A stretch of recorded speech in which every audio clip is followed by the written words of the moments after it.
more discussion? All right.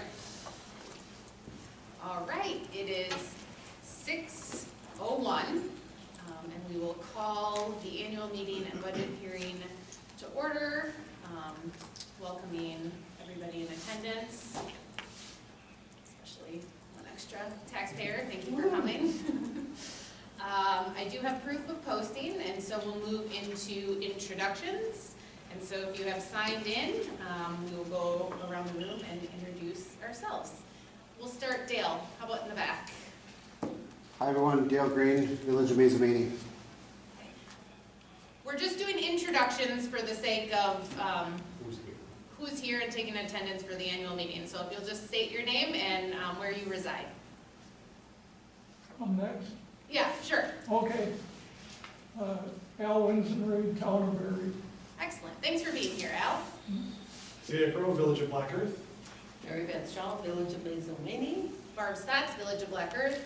Mike Wagner, Town of Black Earth. Matt Crowe, Town of Black Earth. Dylan Hohenstein, Village of Black Earth. We do. Assuming you would like to be a part of this meeting. Sure thing. Let's make it official. Yeah. Because we haven't had two tax days Yeah. other than school. Although yours. Close enough. All right, Elliot Allen, Village of Black Earth. Woo. Appreciate it. All right.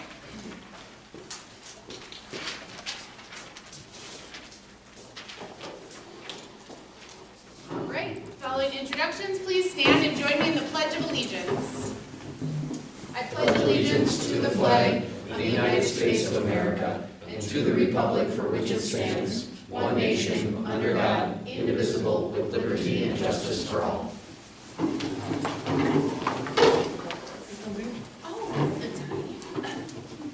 All right, I need a motion to elect, or just an election of a chairperson for the meeting.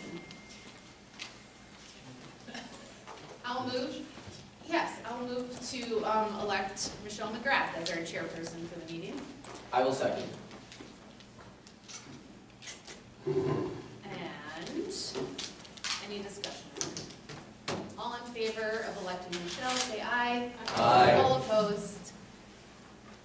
Right on time for electing a clerk, Ms. Clerk. Oh. I was gonna do the duty, but would like to do that. Or would you like me to? I don't mind. I can do it. Okay. Just give me 2 seconds. No problem. So, moving on then, we will designate a clerk. I will nominate Angie Wolf. Second. Andy's good with that? Yep. Okay. And there aren't physical copies, so you'll have to do it. Yep. Okay, all right. Yep. Okay. All in favor of designating Angie, say aye. Aye. All opposed? Great. So, Michelle, Okay, you're up. fantastic. We will move to the next agenda item to approve the minutes of the last annual meeting on October 23rd, 2023. Is there a motion to approve those minutes? So moved. Second. All right, any discussion? All those in favor say aye. Aye. All right, motion carries. Anyone not approved? Okay, motion carries. We will move into the state of the schools report, and that is me. So I had attached in your packets will be the state of the district. So I'll talk a little bit mostly about what transpired in the 24-25 school year, since this is our annual meeting, but I'll touch on a couple things that are going on right now too. So last year we spent a great deal of time in putting together a strategic plan for the district. And so you'll see the state of the district is reflected in that strategic plan with our 5 pillars. So I'll start with educational excellence, and when you look at, from the district standpoint, there's 3 key things that fall in that pillar, and one of them is academic excellence, as well as career and tech, that strand, as well as emotional well-being. So if you look at educational excellence, we are doing extraordinary well. So you can see on the sidebar that if you look at our DPI, our state report card last year, Our high school significantly exceeded expectations, our elementary, middle school exceeded expectations, as well as our school district. We, for the first time, were nominated as the best high school from U.S. World and U.S. News. And so that's an exciting accomplishment for our district. Can I put it up here? It should be in, yeah, what page, yeah, Page that's 6, page 6 is what page I'm 6. State of the district? Yep. Yep, page Page 6. 6. In this one. Yes. Yeah, page 6 on this one. Oh, Brett's good, okay. Did you find it? This is what, Okay. I'm just gonna show you. Oh, That's what Michelle's, I know, too many pieces. I understand.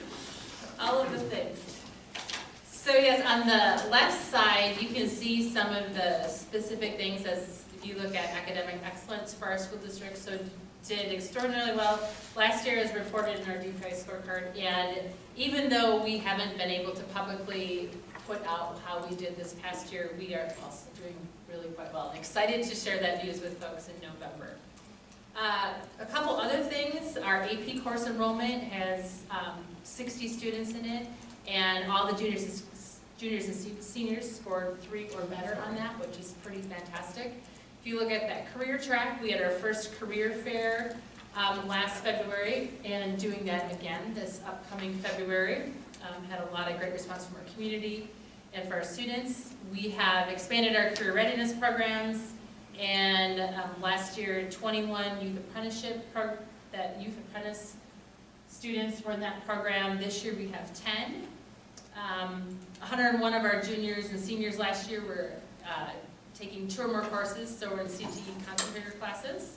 We started the College Now program as well as the early college credit program, so lots of options for our kiddos here in our district.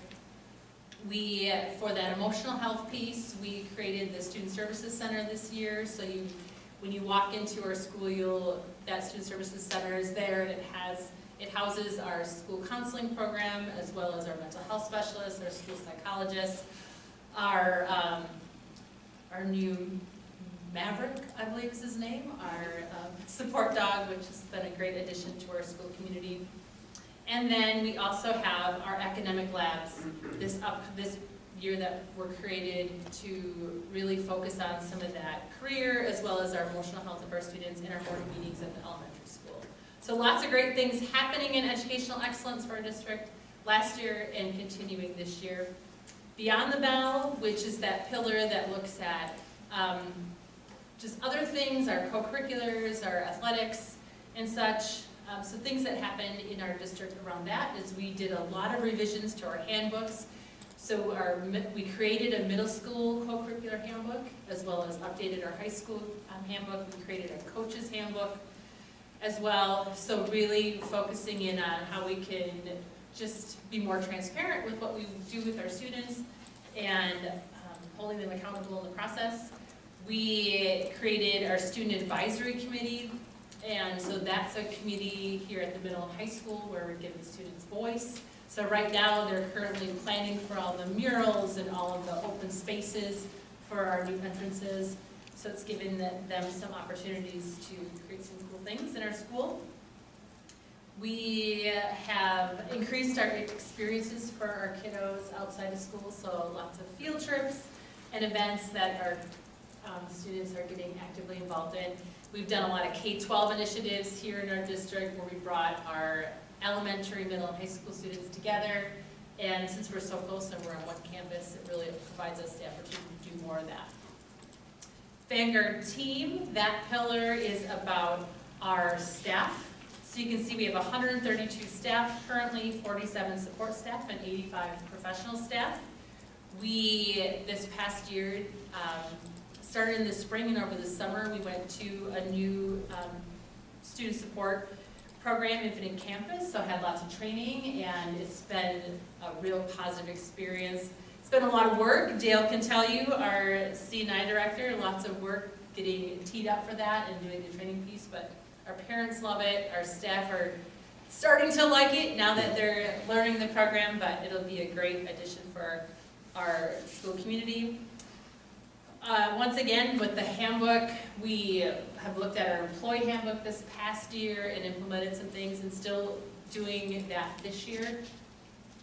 And then one of the big things we did, as a school board, really made a commitment to looking at our compensation model for our support staff and professional staff, and really looked at school districts in our area and got our school personnel to 90% of the market value, which was a significant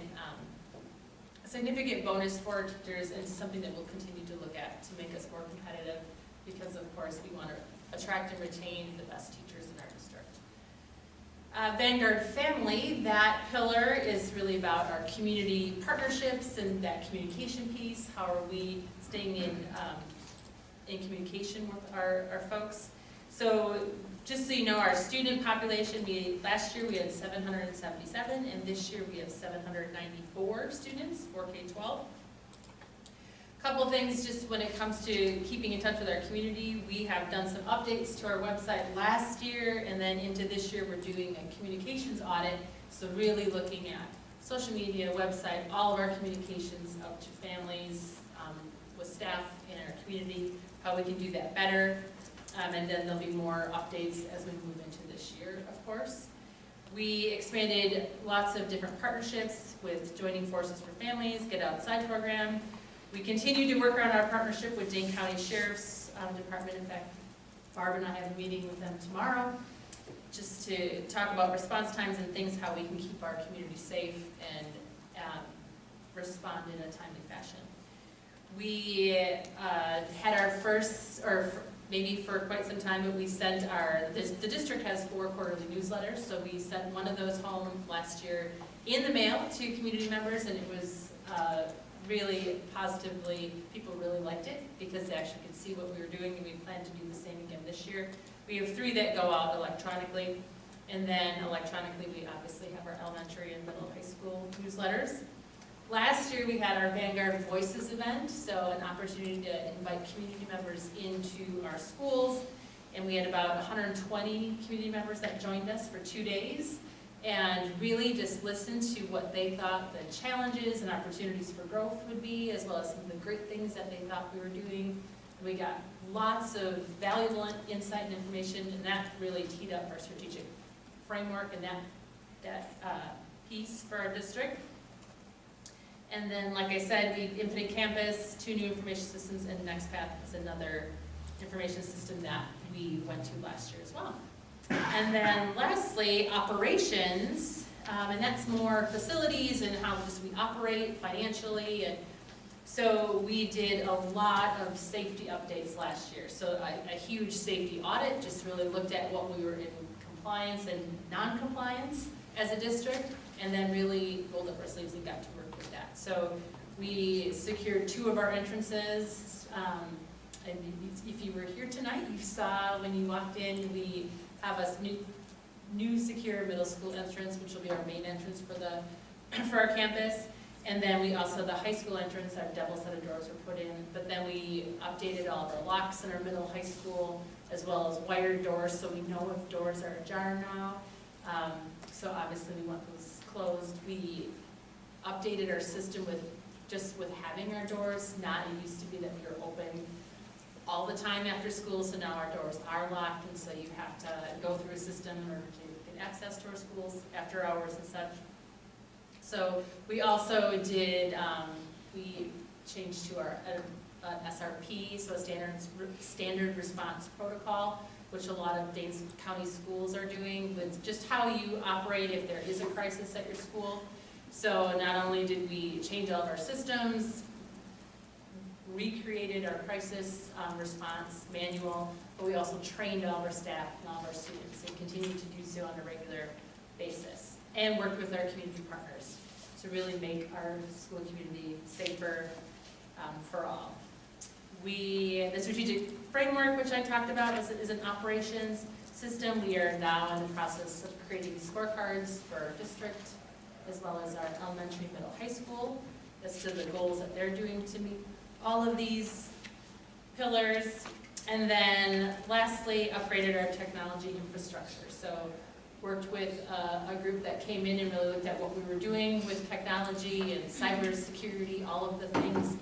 And then found out where our gaps were and then started making those changes with those gaps. So now we have a 2-part authentication system in our district, which is greatly needed, and just doing some new things with Chromebooks and things, ordering all new things for students that did also needed. So I could go on and on with the things that we are doing. We have an incredible, incredible staff. Our students are amazing. We have an incredible leadership team that I'm grateful every day to work and serve beside. So with that, any questions about what we've done over the past year and where we're headed? Oh, yeah, sure can.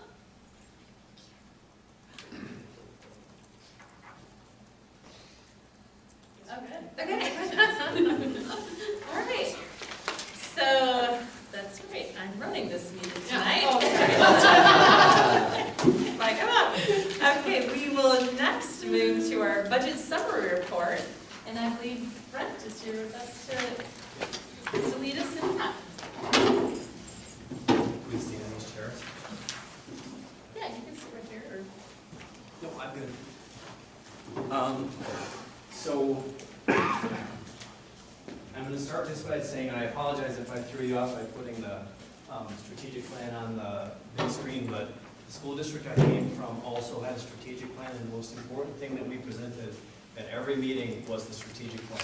In the business office, our charge was to allocate resources and keep this at the front of our mind. And so I'm going to introduce myself. I'm Brent Richter. I work for CISA 5. I'm a part of our business manager team. I'll introduce the team: Derek Slider and Nick Summers. We're all your business managers per se. Derek's my boss, so I'll be a little nervous up here. I'm going to try my very best to get this done in like 10 minutes, but I created the most riveting presentation I could. That's not true. This is just a very simple, see, I'm going to move fast, so I hope, I'm not going to try to glaze over everything too fast, but what I'm going to try to do tonight is just give you something that is more high level. It talks about our budget for 2025, 2026. Talks about some key pieces of information for us and also some stuff at the state level. Then you asked for 2 opportunities to learn tonight. And so I'm going to do my best to teach about vouchers and to teach about mill rate. And then at the end, we're going to kind of hopefully bring it all together and just talk about taxes for next year. Your charge is to, at your next meeting, or at this meeting, is to approve a tax levy. And at your next meeting is to adopt a final budget and certify a tax levy. You know that stuff. So the first slide is very simple. We're always working on 3 budgets at one time. We're at a point now where a lot of our information is known, so we have confidence in what we're presenting to you tonight. From here, one of our teammates will take this budget forward. We'll watch this budget through the course of the year. Our year ends on June 30th. And in the winter and the spring, we will look at preliminary budget meetings for next year. And then in the spring, summer, that budget will be presented to you. We still haven't, wrapped up our audit, but it's really close. So, big picture, we're presenting a balanced budget tonight. Fund 10 and Fund 27 are our largest instructional funds. Fund 27, by law, has to be balanced at the end of the year. A transfer from Fund 10 of most of the revenue happens, and so our general operations budget, we are planning, and all of our data at this point says that we can end with a balanced budget. Just a couple of the important pieces to note. CPI this year was 2.95, and we have a comp model, a compensation model, so our compensation award to staff was a little over 3%. Health insurance came in just under 13%. We are adding to technology. This is a year where we're focusing on technology, So there's more money putting into technology initiatives. And our Fund 46 transfer this year, we're planning on about $350,000. And our total budget is going to increase just under 6%.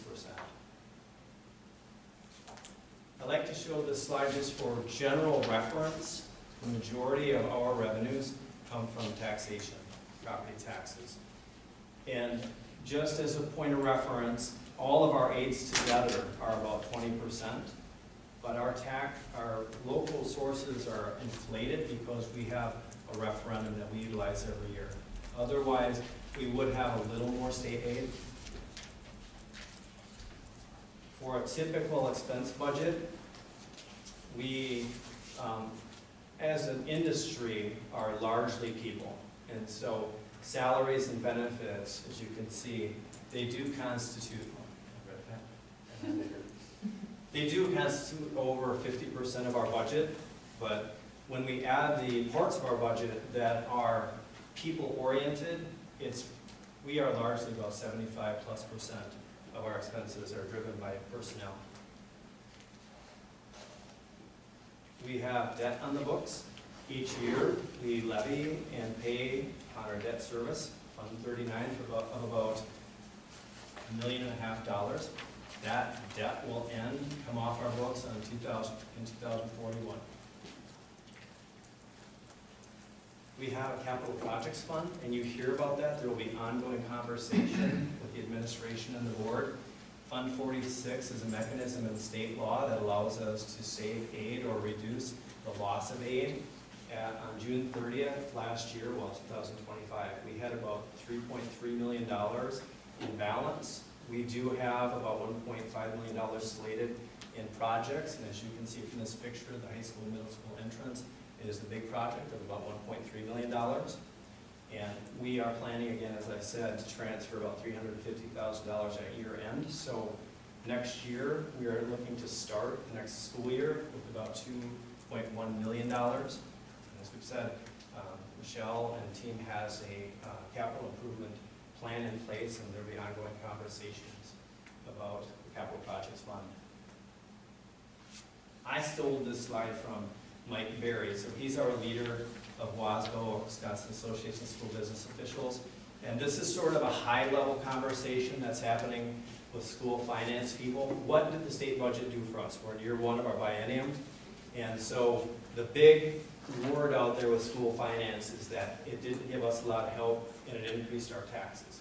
So there are three buckets that I want to just highlight. They're in blue, and things that kind of hurt us in terms of taxation. First off, we did get a revenue limit increase of $325 per member per student, and that equates to about $250,000 with no state aid to support that revenue limit increase. So that means that $250,000 will be bared by the taxpayer.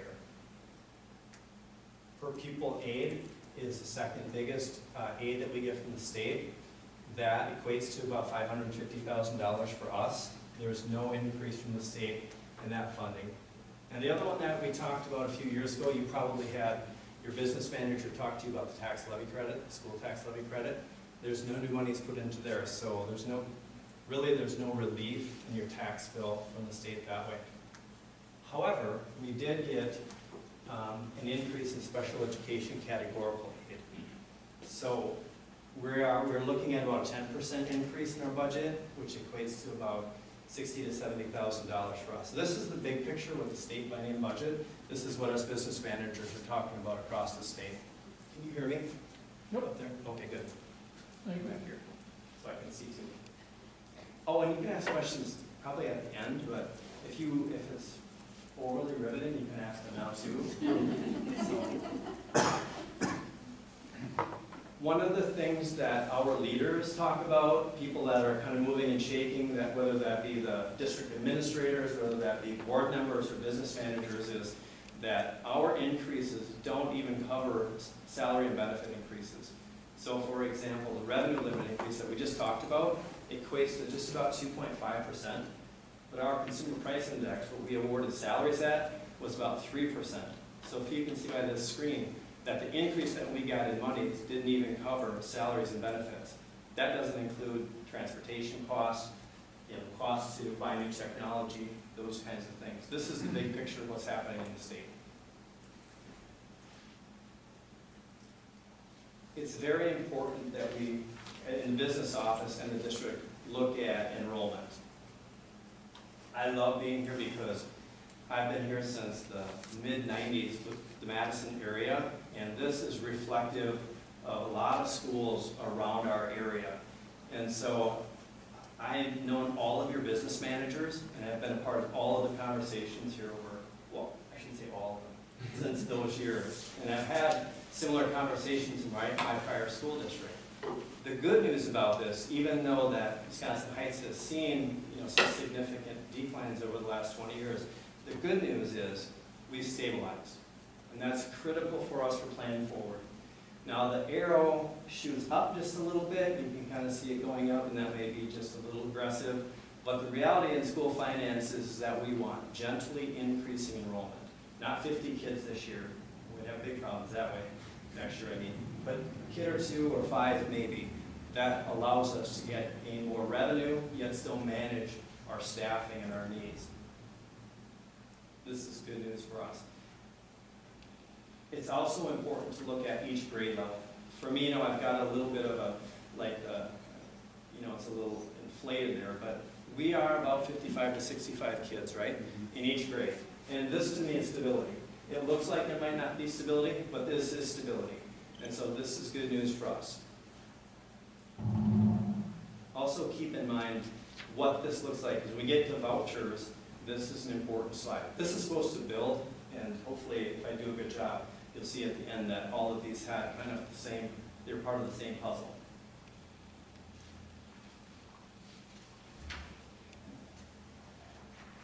Yeah, 2 minutes. This slide You're is... doing great. This slide is, I just grabbed this off of our DPI website. We are in blue, the state is in red, and it just is basically, it depicts how much property value we have per kid. That's very generically stated, but that's why we get it. So that in itself is a picture of why our aid is so little. And schools like Wisconsin Dells, this gap here, Lodi, Middleton, that gap is wide. To really bring us back to like 50%, like 50% state aid, 50% property taxes, we need to close that gap. I don't have the numbers in front of me, but that's kind of a big picture of what state funding looks like when you're on the sort of the wrong end of getting state aid.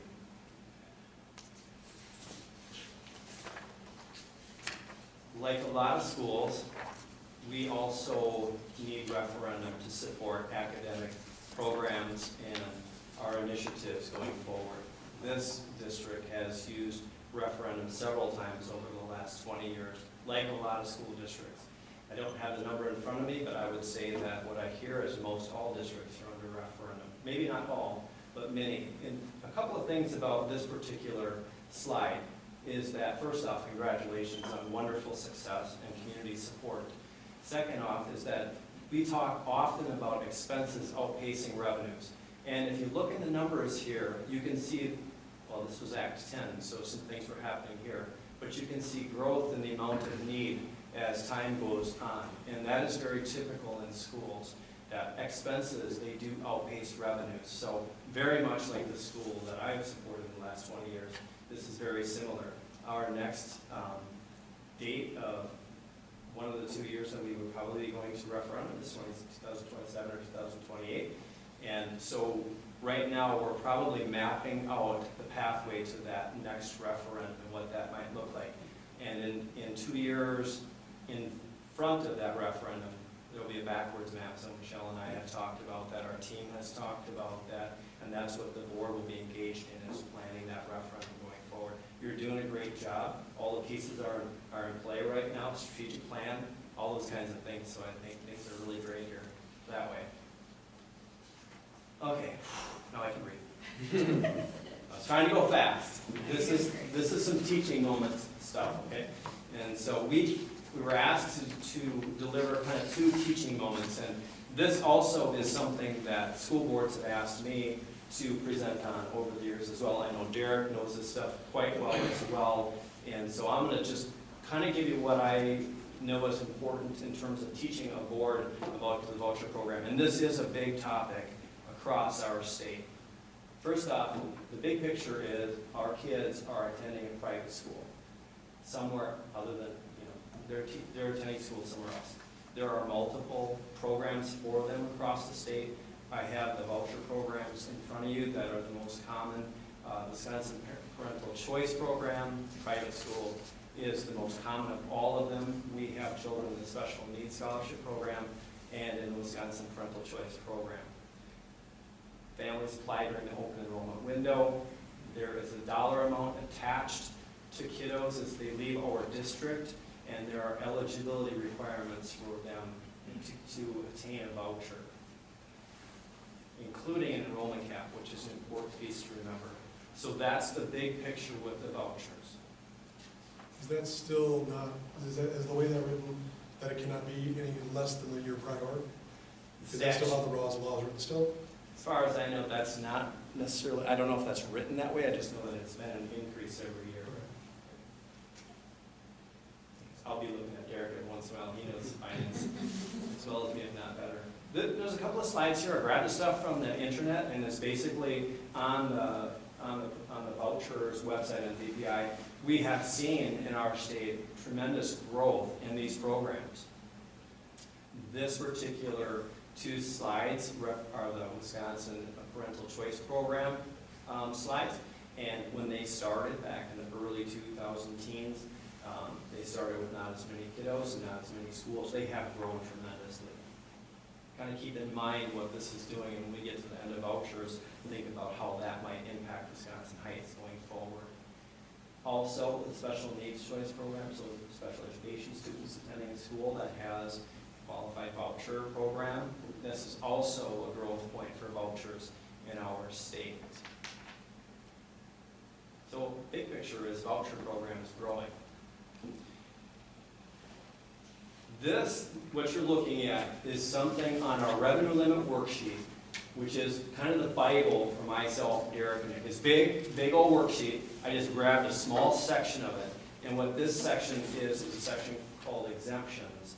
Our non-recurring referenda exemption to exceed our limit is the $3.2 million. There are some other ways that a school district can exceed their revenue limit, and what basically I wanted you to get from this is not to understand necessarily the revenue limit worksheet, but to see the impact to Wisconsin Heights is these two numbers added together. So our special needs program voucher, $48,000 plus, and Wisconsin Parental Choice Program, $203,000 plus. So for us, this is the impact for Wisconsin Heights. 3 kiddos in the special needs program attending somewhere else, 18 kiddos in the private school program attending somewhere else, $251,000 attached to the voucher program. So what's the rub? What's the big deal with that? That $251,000, now whether we've seen that kid or not ever, that money is traveling to a private school. It's coming right out of state aid. Our state aid is being reduced, and it travels with that kid to the private school over 4 equal installments over the course of the year. However, we have to make that money up somewhere, so it's placed on our revenue limit. In other words, generally speaking, we're taxing for that and then paying the private schools. So why is there so much of an issue in the state with that? Well, it looks like we're increasing spending, right? We're taxing for those kids, we've never even seen them. Second is, just because 21 kids have left that's only 2 kids per grade, theoretically. We can't exactly eliminate a teacher, curriculum materials, benefits, none of that has changed. Our building loan, we still have to pay that off. Still have to do curriculum, and all of that stuff still needs to happen. So the big picture for you as a board is it looks like you're sustaining taxation. It looks like we've lost kiddos, yet you haven't been able to reduce your expenses. Theoretically, that's kind of the big picture. So on the horizon, for vouchers, what you can kind of keep in tune with is the cap is being lifted next year. So now instead of having like a limit on how many vouchers can go out the door, there's potential of unlimited number.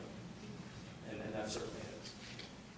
That's certainly a gross exaggeration, but it is being lifted. There's a proposal to decouple funding from our school to other schools. Now, that to me sounds like something bad, because if it's going to come out of the general coffers, they're probably not, by history, they probably aren't going to dump a whole bunch of money into the general coffers just to give to private schools.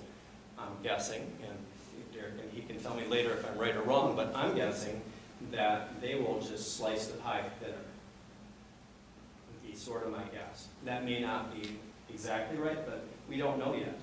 And then there's growth in the virtual model. So they have virtual options that are competitive as well. Now, what are the things that as a board, if I was concerned about this, and I wanted to kind of argue and say, you know, here's the thing. There isn't much transparency. This is probably Dale's wheelhouse. He's probably talking about this with his colleagues. There's not a lot of transparency and oversight on the curriculum and those kinds of things. There is a fiscal impact that's negative to us. Is there equity and access? And this is probably Kelly and Dale are talking about this, with low income and underserved populations of kiddos. And there's program expansion, which that could impact us even worse. And are the academic outcomes really viable? Do we know they are statistically reliable? I don't have the answers. I suspect people in the leadership roles are having these conversations, and I think as a board, these are the things you should know about vouchers. The second piece of teaching and learning is mill rate. This is something that I like talking about. I've watched Madison area mill rates, and I'm a property owner, and so I just called up arbitrarily your neighbors and a couple of other districts. And so what you have in front of you is the 24-25 mill rate of these districts. It's their final mill rate. It's their all fund mill rate, so it includes general operations or capital projects or debt service. And so you can see that in this line, this is the comparative of mill rates.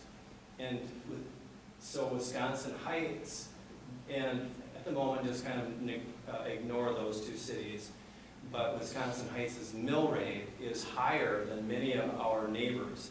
I would venture to guess that Verona has probably some debt service linked to that. I mean, just driving in their community, right, and seeing all that. That probably has driven up their mill rate. This is something that's been asked for me many times over, is to do a comparative. So I just did $350,000, and I'll show you in a minute why I used $350,000. But I did $350,000 property tax, or property value, and then just applied the school part tax, right? Not all the other stuff, just the school part. And so you can see that, generally speaking, one could say, well, to come to Wisconsin Heights on a $350,000 property, I could maybe have to pay more taxes than a neighbor. Now, here's the deal with that, because I know you're sitting there saying, yeah, that's not right. I also moved from Oregon to Wisconsin in the three-bedroom, 1,100 square foot ranch house. To take that house and move it to Middleton, we sold it for $185,000 15 years ago. To move it to Middleton was about $389,000. So saying that taxes or these mill rates are equally, comparable, or we can, just compare them, that's probably not fair. So what I did was I went out to the internet and I just asked Zillow. I said, give me some median household values for these particular communities, and understand that, like, there is no Sauk Prairie, Wisconsin, so I had to use one of their municipalities, and they struggled with Wisconsin Heights, so I just grabbed Blackbird. And the median household, at least what Zillow told me, was $381,000. So that's why I use, and I know there's discrepancy, those numbers are probably arguable one way or another, but we could probably draw some conclusion that there's some value in what we see out there. I had another site that said Wanakee's $610,000 was their median. So we don't know, but what we do know is that we can't move a three-bedroom ranch from Black Earth to Middleton and have the same value. That's just the deal. And if I was to compare like median household value, I have a hard time believing that I would pay more taxes in Black Earth, Wisconsin than Middleton, Wisconsin. So this is something I did for Lodi, it's something that I hope that you find value. I want to just say, at the end of the day, what I just popped up there, mill rate's a number. It's calculated by district property value divided by tax levy. And if either of those two values change, that number changes, bottom line. So you're either a district that focuses on the mill rate and that has value, or we're a district that focuses on taxes out the door and that has value. And I want you to keep that in mind as we work to the end of the presentation. So we are presenting a 9.38 mill rate, and based on increments of $100,000, this is the school portion of your tax bill that you could see. This is generic. It's across the board. Your interplay within your municipalities is going to have a difference. Although our municipalities have there's some equity and fairness in the way that, in terms of the way that the pie is divvied out, like you don't have like one that is 45%, like town of Lodi and Lodi, Wisconsin along the lake. You have more of an equal share in the pie across all your municipalities. However, this is the thing that all of our business officials and district administrators are trying to share with our boards and our communities. And I heard somebody say this one time, actually it was Debbie Burnett from Baird. She said, I always hear this, thanks Debbie, or thanks Brent, this is great information. Could you just cut to the chase? What are my taxes going to do? That's the deal. And so this is the slide. So I used this 9.38 mill rate. This year, if you had a property of one of those three levels, and generally speaking, this is kind of the tax school part that you might see. And instead of, and how does this compare to last year? Are we getting more taxes or less taxes? I had to kind of backwards map this, and so you'll have to go with me on this. Our property value increased just about 8%. So in theory, my $250,000 house this year was about $230,000 last year. That makes sense. And so you can see that even though our mill rate went down from last year, taxes, we don't estimate taxes are going down. Now let me just share. We're going to start from the front of the presentation, hook it to the end of the presentation. What's actually happening, and I think Wisconsin Heights is a total tax probably more than mill rate district. So we are seeing out the door all funds, school levy of $825,000 plus more in taxes. Why? How did that happen, Brent? Like 71% of all schools, we're going to see a loss in state aid. Most schools are seeing a loss in state aid. We have a revenue limit increase of $250,000. And on one of my beginning slides that I told you in that bucket, that's all going to be burdened by the taxpayer. There's no help from state categorical aid on that. We talked about the vouchers, $251,000. That's an increase of $120,000 over last year. And then we have one small other exemption called transfer service, which increases our revenue ability just because we have an increase in need in our special education program. That equates to that $825,000. It is very interesting that state aid and no help from the state biennial budget and voucher program is heavy pressure on a school like ours. That's all I got for you. Jeffrey. Questions? I got one. For the way that vouchers work, I heard from WASB that after the September count is when we decide how much the vouchers and state aid calculations are going to impact our budget. And then if the students who are in private schools then are kicked out of the private school and have to come back to our district, the money stays with the private school. Is that how it works? Depending on when they get transitioned in or out of a private school, if they're there on the third Friday in September, it works much like a public school district, that if they're there, they're counted, basically that's a quarter of the voucher payment that private school will get. They do a second count in January, just like the public school districts, and then they get audited in May. Every voucher school gets a membership audit every year. And then they basically true it up, and if the count is different, they'll adjust the payment at year end, upwards or downwards, based on how that membership changed. 4 equal payments in the year September, The November. private schools get 4 equal payments. The final payment is the one that gets adjusted up or down based on how membership changed throughout the year. And it's always based on current year membership, unlike a public school district, which is prior year audited membership. And then, I think this might affect us. My understanding is that the diocese in the area decided to start accepting vouchers this year for private students. Is that something that's on your radar? Many new faith-affiliated schools kind of are entering the voucher program year over year. So I can't say for sure based on the one you're asking about, Dylan, because I don't know the list.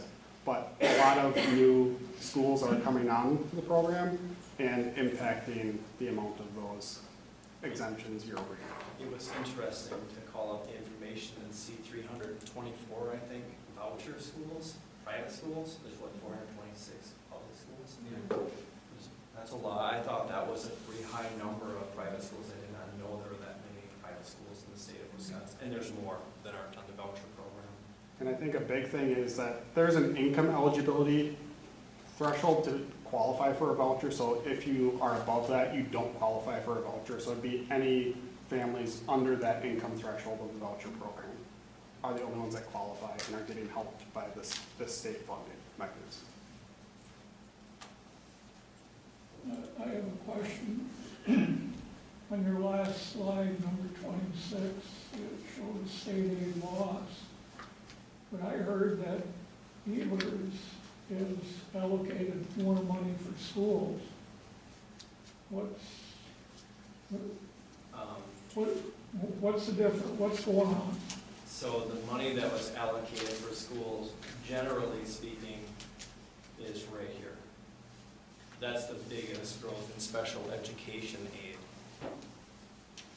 So I know that probably is, there is some money in one of our school areas, but largely the increase of funding to schools as a whole is going to be burdened on the taxpayer. So if I'm hearing you right, it's like, they just, the $325 per pupil, they just gave us the ability to tax the taxpayer more? That's how they're coming up with that fund? That's the end result. Okay, so they didn't give us money, they said, you can tax from more. So they gave us what we call a revenue limit increase, which translated into what you said. Okay. So no cash, just says let us tax more. The headline The of ability to tax more. 325 per pupil was like Wow. cash flow, but. From your yeah. district, from your taxpayers, not from But yeah, the not from the undertone, state. correct, is we're just allowing you to Is that- tax more. Is that kind of, okay, sorry. Well, it kind of answers my question, thank you. Of course, he said, we're gonna allocate more money, but he didn't say for what. He said it's going to schools. You know, to me, if it's going to schools, it shouldn't be just for that, it should be for schools. So, I've got another question here on slide number 12. In the last 20 years, we've had a loss of about 1/3 of the students. But then, on slide 15, it looks like you've had budget increases. So, I mean, that don't make a lot of sense to me either. So, if we went back to slide 12, could you take, like the budget you're working on right now, and go back for 20 years or longer, and put in what those budget increases were? And lay one over the top of the other. I think because right now, you've got this nice chart here, but it don't tell the whole story. Can you do that? I can do that, yeah. The challenge is equating revenues and expenses. That's the hard part in school finance. Other school professionals talk about the expenses over a 15-year period increasing at 44%, while revenues are increasing at 15%. And that's the challenge with school finance. And I know it's very difficult to sort of conceptualize when I just say it. I don't know if Derek or Nick, if you guys have a better way to articulate that. But at the end of the end of the conversation is expenses are outpacing revenues considerably. The hard part with this is that I don't have right now in front of me an ability to tell you what the variance is in FTEs, how many teachers that we had then and how many we have now. That, I don't have that data right in front of me, but we have that data, I'm sure. That's okay, I wouldn't need it right now anyway. You know, I can give you my name and Yeah, absolutely. contact, you could send it, but, Absolutely. so when the school lost a third of the students, what changed in school? Did the class just got smaller, you got the same teachers, or did they combine classes? We got less state aid too, like, because we got less state aid. So along with like the reduction in numbers, our state aid is plummeted. Because like, that's what we're considered a property-rich pocket poor district. Okay, So like, our property taxes are still, or our property values are still going up, because we're Western Dane County, and it's farmland, and everybody kind of wants to move to the rural areas, so it maintains a steady value increase, but then our student count took a nosedive, so that just cut our aid just right down from the state. So that's what you're talking about. One of those I think when slides I was in high school, it was like 50% state aid. So, No. and, you know, it's So just, we're 1/3 of 1/3. right, it's hard to keep track of, and, you know, the insurance alone from one year to the next, 13% increase in just a year, so a 20-year span of inflationary costs above and beyond. well, I agree, inflation's gonna gobble up a lot of, you know, the difference. I agree with that. I think the question is, more kids, what went away with less kids, right? Exactly, And so thank you. I'll let Dale, because he knows the answer to that question. But I'll tell you right now, this is my 8th month here. One building creates efficiency. All the other buildings in outlying district, those went away, so the utilities, the cost, whatever, to maintain those buildings, the staff, that all went away. Transportation would have been shrunk then, because all the kids are coming to here versus having multiple sites that they're going to. So those are some efficiencies of scale. Dale has been here through all of that, our curriculum instruction director. He can probably answer that better than me. Our declining enrollment, really, it wasn't spread across all 12 grades. We had, back in early 2000s, we had 85 to 90 kids graduating high school. So our seniors, we had 85 seniors leaving us, but only 50 kindergartners coming in. So we lost 30 kids just on our population. And we did decrease staff, but it was basically one teacher per year for a course of about 8 or 9 years. And we did that as that smaller group of kids moved up. We eliminated teachers, and when that smaller group got to the middle school, we actually had middle school teachers move down to the elementary, and we spread that out over the course of, you know, it was 8 or 9 years where but that was where our decline enrollment came into play. We were graduating more kids than we had coming in. Okay. And is one thing I think, Dale, maybe, tell me if I'm wrong on this, Dale. I think at like 2010, we were like 89% salaries and benefits. We were extremely high salaries and benefits. And the administrations over time have got that down to about 60-ish%, 70%. So that's been good too. So we've reduced our FTE by quite a bit. We have. Over the years through attrition and other things. Yep. But we've also tried to be mindful of keeping that salary and benefits within a good, reasonable range, so we can do other things too.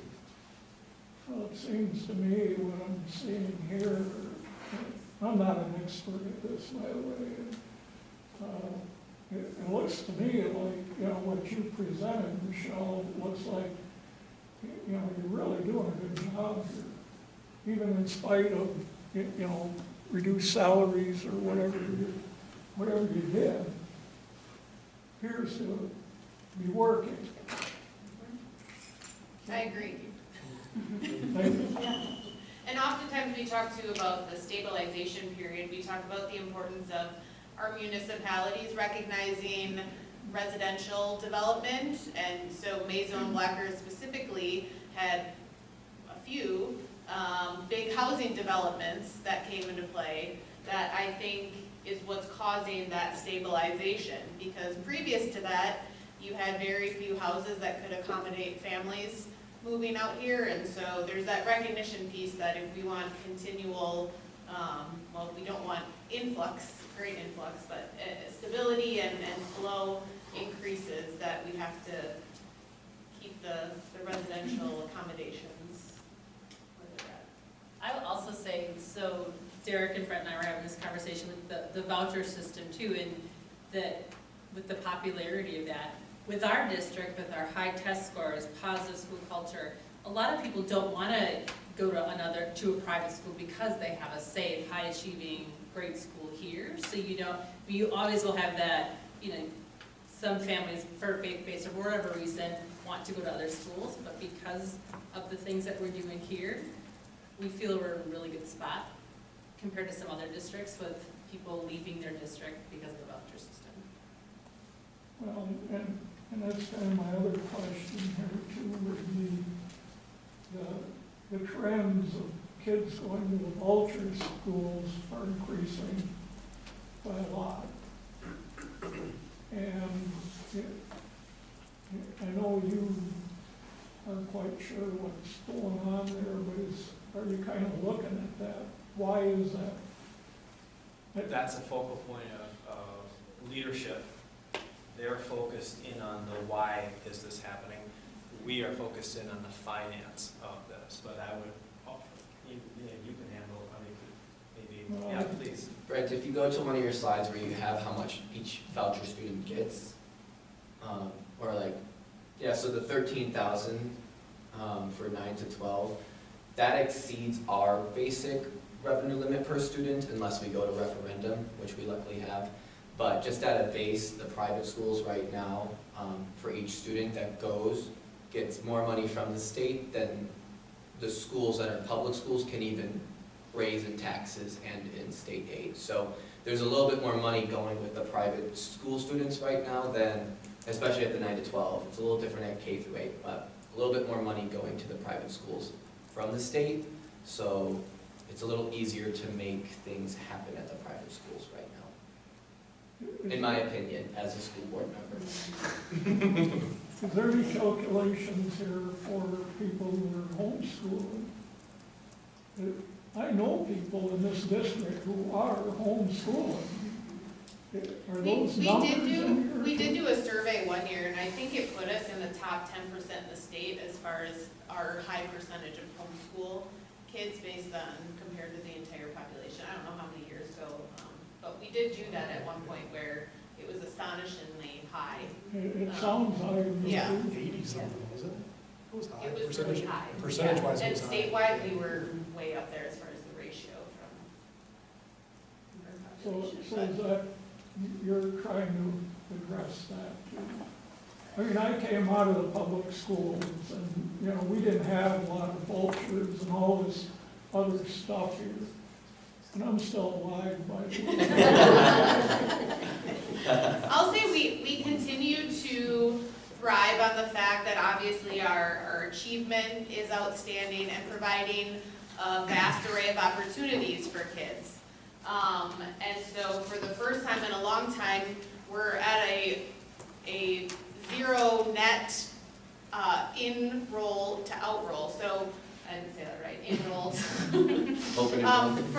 For decades, we had a lot of other people leaving than staying. And so like the focal point, I think, for us is doing the best that we can with what we have and making it, a place where people want to come and thrive. And so there's an element, we can only control so much with regards to families' choices, but certainly we're offering a heck of an education for our rural population.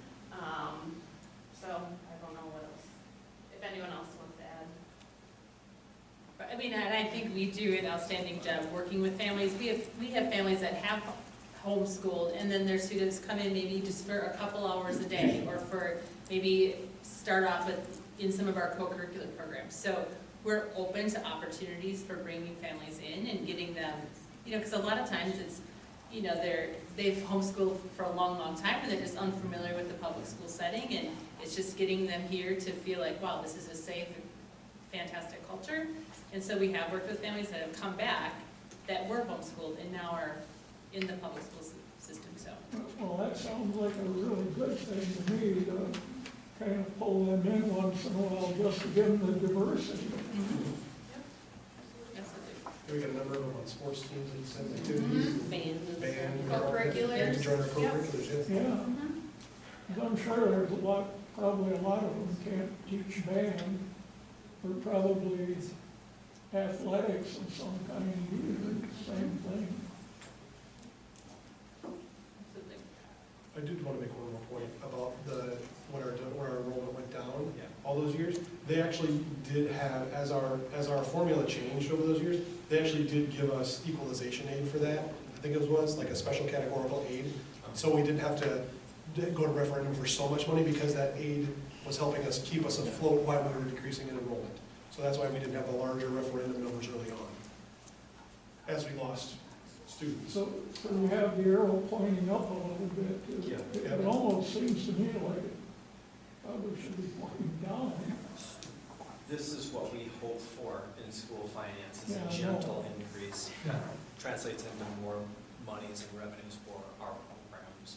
But when you have, on slide 17 going up for vulture schools and more homeschooling, and, your other graph stabilized, that looks to me like that should be pointing downward, not up. Well, and I would just say that we're seeing trends, though, of people moving into the district from, the urban cities or out of the county. And so you're getting a lot of relocations and new families coming into the area to settle into our rural place. So it's hard to, to account, but if there's land available and people can build houses and move into houses, they seem to be doing that, so. I think that was the biggest problem. Black Earth didn't have anywhere to build for so many years that everybody that was here had their kids go to school, and then nobody moved out, and then all of a sudden all those kids are out of school, and there's no new houses to bring in the new families until Black Earth finally opened up some developments, and that is now helping our enrollment gradually start to go up. With those K through 8 vouchers, do we know, like here, also other schools that are seeing that sort of trend? How many of those are just using those vouchers for a parochial school through like elementary, and then those kids go to a public school for their finishing of their? Go ahead, St. Francis. Yeah. K through 8, yeah. Yeah.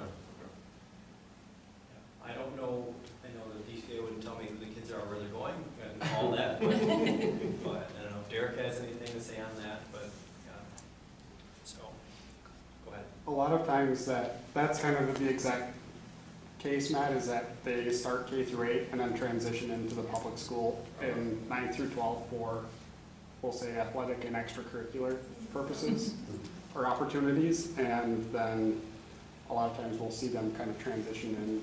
That might be a slight jump in that 9 through 12 time frame.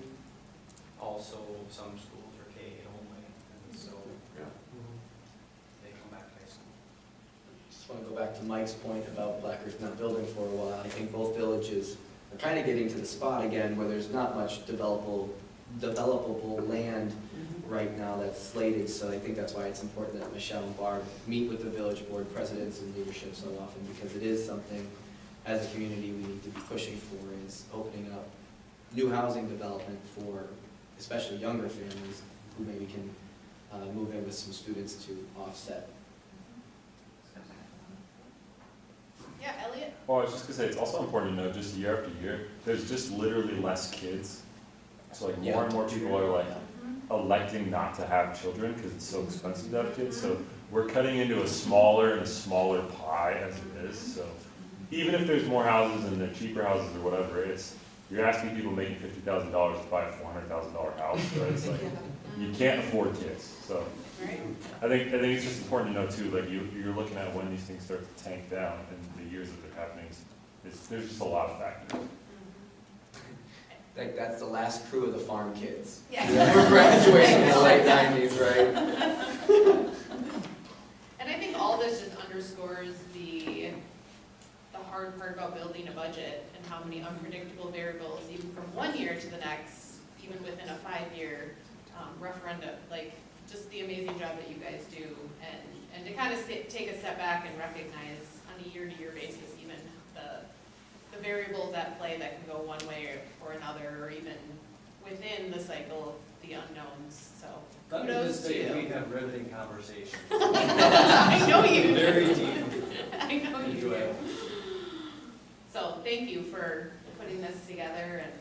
This has been the best Yeah. annual budget meeting I've Yeah, been to. thank you, Elle, for your participation, and Elliot, yeah, this was great, yeah. I think that, Brett, was really helpful. Yeah, Sorry, Visuals, that, yeah. that was very helpful. Great, yeah. I did feel like I learned something.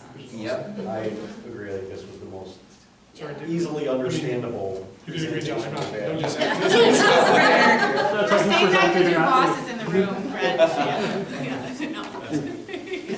Nick, by next year, you'll be knocking it out of the park if it just gets better and better. We're setting the expectations pretty high here. Yeah. Fantastic, yeah, thank you so much. Thank you. Any other questions? And I appreciate it, you're not. Oh, yeah, well.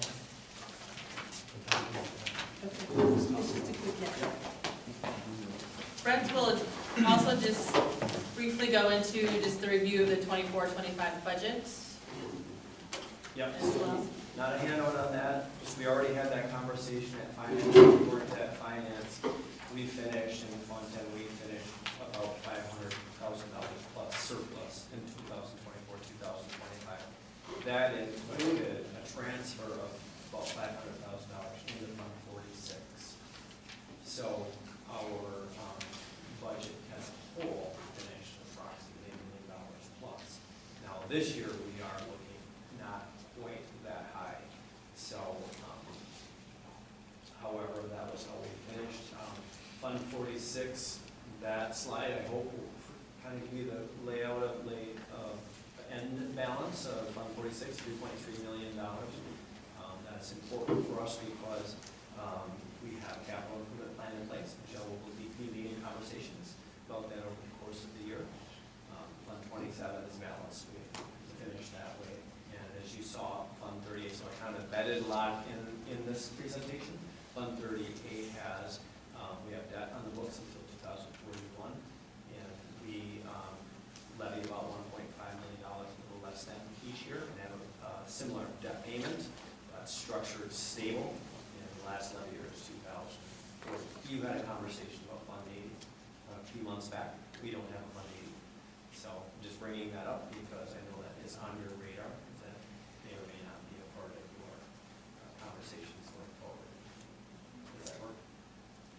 So when we talk about the capital improvement plan, could we also talk about, when Derek was here, he had the 4-year plan of the referendum and how much we expected each year to be over or under, just so we could be reminded of what that plan was? Yes. Absolutely. Thanks.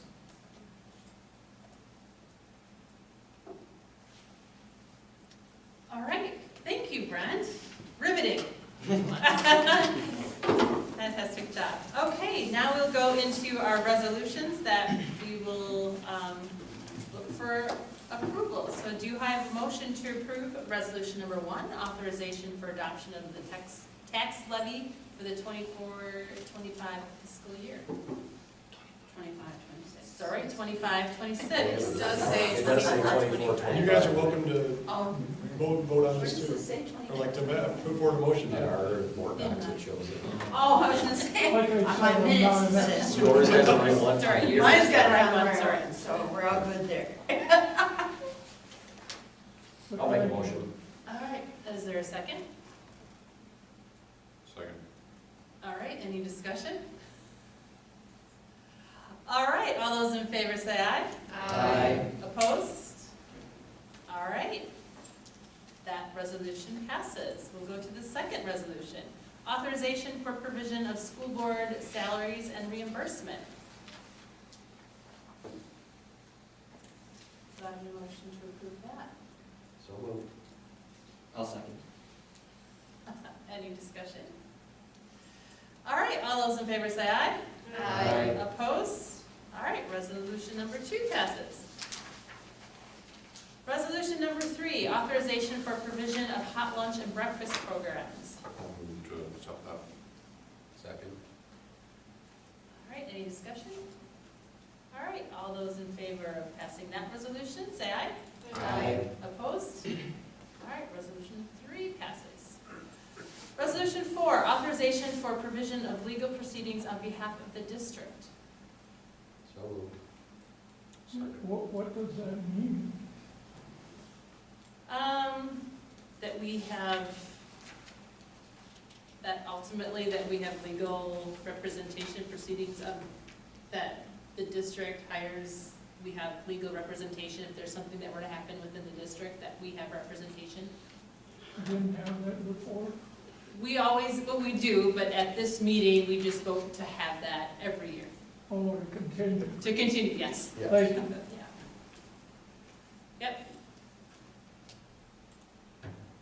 So Tim, let's, We did have Yeah, first and second. first and second, yeah, that was discussion. Fantastic.